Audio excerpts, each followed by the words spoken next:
അതായത് ഞങ്ങൾക്ക് ഇവിടെ സ്റ്റുഡൻസിൻ്റെയും ബാക്കി എല്ലാ വിദ്യാർത്ഥികളുടെയും എന്താണ് ബിഹാഫ് ഓഫ് ആയി പറയാൻ ഉള്ളത് എന്താണെന്ന് വെച്ച് കഴിഞ്ഞാൽ ഞങ്ങളുടെ മാനേജ്മെൻറ്റ് ഞങ്ങൾക്ക് ഇതുവരെയായിട്ടും നമ്മുടെ ഈ ഒരു കാര്യത്തിൽ ഈ ഒരു സംഭവം നടന്നിട്ട് 4 ദിവസമായിട്ടും മാനേജ്മെൻറ്റിൽ നിന്ന് ഒരു പ്രതികരണവും നമുക്ക് കിട്ടിയിട്ടില്ല. നമ്മളിതിലൊരു പ്രതികരണം കിട്ടണമെന്ന് വിചാരിച്ച് മാനേജ്മെൻറ്റായിട്ട് സംസാരിക്കാൻ നോക്കിയപ്പോൾ ഒരിക്കൽ ക്ഷമിക്കണം, ഇൻസിഡന്റ് നടന്ന അന്ന് മുതൽ ഞങ്ങൾ മാനേജ്മെന്റിനെ പല രീതിയിലും കോൺടാക്ട് ചെയ്യാൻ ശ്രമിക്കുന്നുണ്ട്. ഇതുവരെ ഒരു കോൺടാക്ട് ചെയ്യാൻ നോക്കിയിട്ട് പോലും ഒരു റിപ്ലൈ പോലും ഞങ്ങൾക്ക് മാനേജ്മെന്റിന്റെ ഭാഗത്തുനിന്ന് വന്നിട്ടില്ല. ഇപ്പൊ മാനേജ്മെന്റ് അയച്ചിരിക്കുന്നത് ഒരു പവറും ഇല്ലാത്ത, ഇവിടെ ഒരു ഡിസിഷൻ എടുക്കാൻ പറ്റാത്ത ഒരാളാണ്. ഞങ്ങൾ ആ ഒരു സാറിന്റെ അടുത്ത് കാര്യങ്ങൾ കംപ്ലൈന്റ് പറയുമ്പോൾ ആ സാർ പറയുന്ന ഒരുപാട് പരസ്പര വിരോധമായിട്ടുള്ള കാര്യങ്ങൾ പറയുന്നത് ഉൾപ്പെടെ ഈ റാം സാർ എന്ന് പറഞ്ഞ ആള് കറുത്തവനാണ്. ആ കറുത്ത ആൾക്ക് എങ്ങനെ കറുത്ത ആളെ അധിക്ഷേപിക്കാൻ പറ്റും എന്ന് വരെ അത്രയും പോലും നമുക്ക് സംസാരിക്കാൻ പറ്റാത്ത ഒരാളെ, ഒരു പവർ ഇല്ലാത്ത ആളെ ഇങ്ങോട്ട് വിട്ടേക്കുവാണ്. അത് മാനേജ്മെന്റിന്റെ ഞങ്ങൾക്ക് ഇപ്പോൾ മാനേജ്മെന്റ് ഇന്ന് വരണം. പവറുള്ള ആരെങ്കിലും ഞങ്ങൾ പറയുന്ന ഡിമാൻഡുകള് ഓൺ ദി സ്പോട്ട് ഡിസിഷൻ ഉണ്ടാക്കാൻ പറ്റും. ഞങ്ങളുടെ ആവശ്യം ഞങ്ങൾ മാനേജ്മെന്റിനോട് സംസാരിച്ചിട്ട് അതിലൊരു തീരുമാനം വന്നില്ലെങ്കിൽ മാത്രം ഞങ്ങൾ മീഡിയ അപ്രോച്ച് ചെയ്യാനാണ് നിൽക്കുന്നത്. അതായത് നമുക്ക് ഇതിൽ ഉത്തരവാദിത്തപ്പെട്ടിട്ടുള്ള ഒരു ആള്, അതായത് നമ്മുടെ MD ഡോക്ടർ അദിനാൻ, അദ്ദേഹമോ അദ്ദേഹത്തിന്റെ അതേ പൊസിഷൻ അല്ലെങ്കിൽ ഒരു ഡിസിഷൻ മേക്ക് ചെയ്യാൻ വേണ്ടി നമുക്ക് ഇന്ന് പറയുന്ന കാര്യങ്ങൾ ഇന്ന് തീർപ്പാക്കാൻ കഴിവുള്ള ഒരാൾ വന്ന് നമ്മളോട് സംസാരിച്ച് നമ്മുടെ പ്രശ്നങ്ങൾ പരിഹരിക്കാൻ ഉണ്ടെങ്കിൽ മാത്രമാണ് നമ്മൾ ഈ ഒരു അവർ വരുന്നത് വരെ ഞങ്ങൾ ഈ പ്രതിഷേധം തുടർന്നുകൊണ്ടിരിക്കും. നമ്മുടെ പ്രിൻസിപ്പളും നമ്മുടെ ബാക്കിയുള്ള HOD-മാരുൾപ്പെടെ ആര് വിചാരിച്ചിട്ടും ഇവരെ വിളിച്ചിട്ട് കോണ്ടാക്ട് ചെയ്തിട്ടോ ഇവര് കിട്ടുന്നില്ല. അതാണ് ഞങ്ങളുടെ ആവശ്യങ്ങളിൽ ഒരാവശ്യം മാത്രമാണ് ഡോക്ടർ റാം എന്ന വ്യക്തിയെ പുറത്താക്കേണ്ടത്. പക്ഷെ ഞങ്ങൾക്ക് അതിനുപരി അത് മാത്രമല്ല കുറെ അധികം ഇതുകളുണ്ട്. സംസാരിക്കാൻ പറ്റാത്തൊരു പ്രശ്നമുണ്ട്. ഇതുവരെ മാനേജ്മെന്റ് ആരാന്ന് ഞങ്ങൾക്ക് അറിയില്ല. ഇതുവരെ ഒരു കാര്യത്തിന് പോലും മാനേജ്മെന്റ് ഞങ്ങൾക്ക് ആക്സസ് ഇല്ല. ഇവിടുത്തെ സീനിയർ സ്റ്റാഫിന് ആക്സസ് ഇല്ല. പ്രിൻസിപ്പളെ വിളിച്ചിട്ട് പോലും അല്ലെങ്കിൽ ഇപ്പൊ പോലും ഞങ്ങൾ ഇങ്ങോട്ട് പറഞ്ഞു വിട്ട് സാറ് സംസാരിച്ചിട്ട് പോലും മാനേജ്മെന്റ് 1 മണിക്കൂർ കൂടുതലായി മീറ്റിംഗ് ആയിട്ട് ഒരാൾ പോലും ഇങ്ങോട്ട് വന്നിട്ടില്ല. ഒരു റെസ്പോൺസ് പോലും തന്നിട്ടില്ല. അവര് എന്തൊക്കെയോ നമുക്കറിയില്ല അവരെന്താണ് ആരാണോ ഒന്നും അറിയില്ല.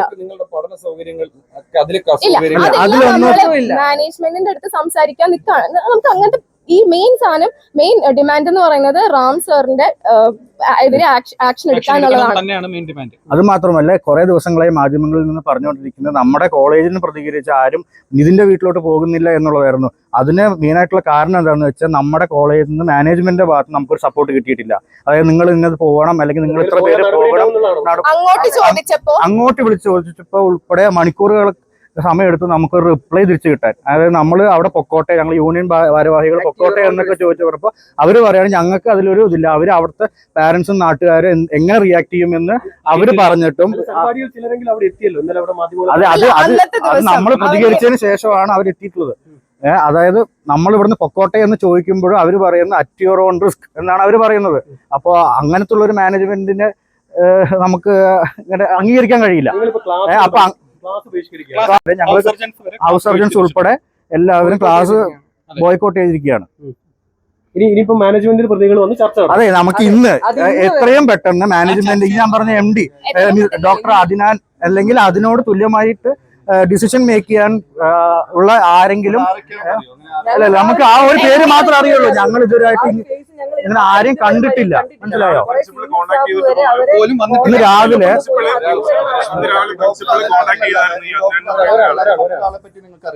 ഇല്ല അതുവരെ ഞങ്ങൾക്ക് പ്രിൻസിപ്പൾ പറഞ്ഞതിന് ശേഷമാണ് ഞങ്ങൾക്ക് ഇങ്ങനത്തെ ഒരാളുണ്ട് തന്നെ അറിയുന്നത്. മനസ്സിലായി? നമുക്ക് അപ്പോൾ ഇതിൽ ഡിസിഷൻ മേക്ക് ചെയ്യാൻ ഒരാൾ വരുന്നവരെ ഞങ്ങൾ ഇങ്ങനെ തന്നെ തുടർന്നുകൊണ്ടിരിക്കും. ഞങ്ങൾക്ക് എത്രയും പെട്ടെന്ന് ഡിസിഷൻ വേണം. അതെ അങ്ങനെ തന്നെയാണ് ഞങ്ങൾ സ്റ്റുഡൻസും അത് മാത്രമല്ല ഹൗസ് സർജൻസും എല്ലാവരും അങ്ങനെ തന്നെയാണ് ഉദ്ദേശിക്കുന്നത്. അമിത്, നിങ്ങൾ ഈ പറയുന്ന നിതിന്റെ വീട്ടിലേക്ക് പോകാൻ വേണ്ടി ചോദിച്ച സമയത്ത് അറ്റ് യുവർ ഓൺ റിസ്ക് എന്ന് പറഞ്ഞത് മാനേജ്മെന്റ് പ്രതിനിധിയാണോ അധ്യാപകർ പ്രതിനിധിയാണോ? അധ്യാപകരല്ല, അധ്യാപകർ എപ്പോഴും ഫുൾ സപ്പോർട്ട് തന്നെയാണ്. അധ്യാപകർക്ക് പോലും അറിയില്ല മാനേജ്മെന്റ് എങ്ങനെയാണ് അല്ലെങ്കിൽ ആരാണെന്ന് പോലും അറിയില്ല. അപ്പോൾ മാനേജ്മെന്റിൽ നിന്നുള്ള പ്രതികരണമാണ് നമുക്കിത് കിട്ടിയിരിക്കുന്നത്. നിങ്ങൾ അറ്റ് യുവർ ഓൺ റിസ്ക് പോയിട്ട് വരണം, അവിടുത്തെ നാട്ടുകാരോ വീട്ടുകാരോ ബന്ധുക്കളോ എങ്ങനെ പ്രതികരിക്കുമെന്ന് അറിയില്ല. അപ്പോൾ നിങ്ങളത് അറ്റ് യുവർ ഓൺ റിസ്ക് എന്ന് പറഞ്ഞാൽ അവർ തന്നെയാണ്. റാമിനെ പുറത്താക്കിയതിനു ശേഷം നടപടി എന്തായിരിക്കും നിങ്ങളത്? ആ ഒറ്റ വിഷയത്തിൽ ഇവര് തീരുമാനം എടുത്തു. അല്ല, അത് കുറച്ചും കൂടി വേറെ കുറെ കാര്യങ്ങൾ കോളേജിൽ എല്ലാം പരിഹരിച്ചതിന് ശേഷം മാത്രമേ നമ്മൾ എല്ലാവരും കേൾക്കാൻ തയ്യാറാണോ ആദ്യം നോക്കും. എന്നിട്ട് അതിനൊരു തീരുമാനം എടുക്കാൻ പറ്റിയ ഒരാൾ വന്നിട്ട് അവരോട് സംസാരിച്ച് അതിലൊരു തീർപ്പ് വരുത്താനാണ് ഞങ്ങൾ ഉദ്ദേശിച്ചിരിക്കുന്നത്. റാം എന്ന് പറയുന്ന അധ്യാപകനെതിരെ ഏതെങ്കിലും ഇല്ല. തരത്തിലുള്ള പരാതി കൊടുത്തിട്ടുണ്ടോ? ഇല്ല, പുതിയ പ്രിൻസിപ്പൾ 3 മാസമായിട്ടുള്ളൂ വന്നിട്ട്. നമ്മൾ കംപ്ലൈന്റ് കൊടുത്തത് കഴിഞ്ഞ ഒരു കൊല്ലത്തിന് മുകളിലാണ്. പ്രിൻസിപ്പളിന് അറിയില്ല കംപ്ലൈന്റ് കൊടുത്ത കാര്യം. ഈ 3 മാസത്തിനിടയിൽ കൊടുത്തിട്ടില്ല? ഇല്ല, കൊടുത്തിട്ടില്ല. ഈ നിതിന്റെ ഇൻസിഡന്റ് മാത്രം ഇപ്പൊ നമ്മൾ കംപ്ലൈന്റ്സ് കളക്ട് ചെയ്തോണ്ടിരിക്കുക. നിങ്ങൾക്ക് വിദ്യാർത്ഥികൾക്ക് അനുഭവം ഉണ്ടായിട്ടുള്ളതായിട്ട് നിങ്ങൾക്ക് അറിയാം. അല്ല, അതുകൊണ്ടാണല്ലോ ഇന്നലെ എല്ലാവരും പ്രതികരിച്ചത്. ഈ 3 മാസമല്ല, ഈ MK റാം എന്ന് പറയുന്ന സാറിന്റെ പേരിൽ ഇഷ്ടംപോലെ അലിഗേഷൻസ് പിള്ളേര് വെർബലി ആണെങ്കിലും അല്ലെങ്കിൽ പറഞ്ഞിട്ടുണ്ട്. അതുള്ള കാര്യം തന്നെ. മാത്രമാണ് നിങ്ങൾ ഇപ്പൊ പറയുന്ന ഈ പ്രശ്നമുള്ള അധിക്ഷേപിക്കുന്ന അല്ലെങ്കിൽ നിങ്ങളോട് മോശമായിട്ട് ഇടപെടുന്ന ഒരു അധ്യാപകൻ? അത് ഇങ്ങനത്തെ ഒരു കേസ് വന്ന് ആ MK റാമിന്റെ പേരിൽ ഉയർന്നുകൊണ്ടാണ് പുള്ളി മാത്രം എന്നുള്ളത്. അത് നമ്മൾ ബാക്കിയുള്ള കംപ്ലൈന്റ്സ് നമ്മൾ കിട്ടിയിട്ടുണ്ട്. അത് നമ്മൾ എന്ത് ചെയ്യുന്ന വെച്ചാൽ നമ്മൾ മാനേജ്മെന്റ് അധ്യാപകരുണ്ടോ? അധ്യാപകരുണ്ട്. അപ്പൊ അത് മാനേജ്മെന്റായി സംസാരിച്ച് അവർ നമുക്ക് ഡിസിഷൻ, അതായത് നമുക്ക് ആവശ്യമുള്ള അല്ലെങ്കിൽ നമുക്ക് കിട്ടുന്ന പക്വമായിട്ടുള്ള ഡിസിഷൻ കിട്ടുന്നവരെ നമ്മൾ അവരോട് അത് സംസാരിച്ച് റെഡിയാക്കിയിട്ട് നമ്മൾ ഈ ഒരു പ്രതിഷേധം നിർത്തുള്ളൂ. ഇല്ല, നമ്മുടെ എല്ലാ ആവശ്യങ്ങളും അംഗീകരിക്കുന്നവരെ നമ്മൾ ഈ പ്രതിഷേധം തുടർന്നുകൊണ്ടിരിക്കും. അതുപോലെ തന്നെ ഒരു കാര്യം വേണ്ടി നമ്മൾ വെയിറ്റ് ചെയ്യുന്നു. മാനേജ്മെന്റ് കോണ്ടാക്ട് ചെയ്യാനായിട്ട് ആ 4 ദിവസമായിട്ടും ഇവരെ നമുക്ക് കിട്ടിയിട്ടില്ല. നിങ്ങൾ വിചാരിച്ചാലെങ്കിലും നിതിന്റെ വീട്ടിൽ പോകുന്ന നിതിന്റെ വീട്ടിൽ പോകുന്ന തടസ്സമല്ല. നിങ്ങൾക്ക് ബുക്ക് കൂടി മാനേജ്മെന്റ് പെർമിഷൻ ഒക്കെ വേണോ? ഇല്ല, ഞങ്ങൾ പോകുന്നുണ്ട്. ശരി.